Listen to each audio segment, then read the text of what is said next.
Itinuturing ng Philippine Institute of Volcanology and Seismology o PHIVOLCS na pumutok na ang bulkang Mayon matapos itong itaas sa Alert Level 3 status. Ayon kay PHIVOLCS Volcano Monitoring and Eruption Prediction Division Chief Mariton Bornas sa panayam ng Bombo Radyo Legazpi na kasalukuyan nilang napapansin na hindi ordinaryong rockfall ang nangyayari kundi mga pyroclastic density currents o uson na bumababa sa dalisdis ng Mayon. Ang uson umano na kasalukuyang bumabagsak ay mula sa mga fresh o bagong magma na itinutulak palabas ng bunganga nito na naglalabas naman ng mga volcanic gas na pinipino at nagiging abo na isa sa mga palatandaan ng isang eruption. Sinabi ng opisyal na may posibilidad ng lava flow at pagtaas ng rockfall events na maaaring umabot sa mahigit 100 bawat araw sa mga susunod na oras kapag ang mga deposito ay nailabas. Aniya, tulad ng pagsabog ng Mayon noong 2023, wala silang nakikitang sinyales ng malaking volume ng magma na pumipilit na lumabas na magdudulot ng pagsabog na magtataas din ng alert level nito sa level 4. Hinala din ni Bornas na sa mga darating na araw ay makikita ng publiko ang lava flow ng bulkang Mayon na isa sa mga pinakahihintay ng mga turista.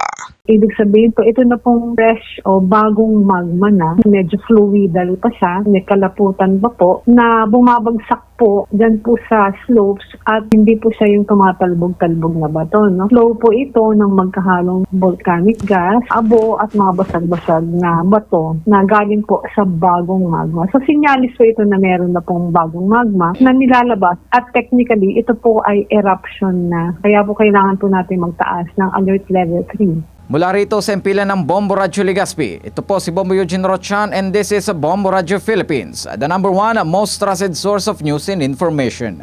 Basta Radyo, Bombo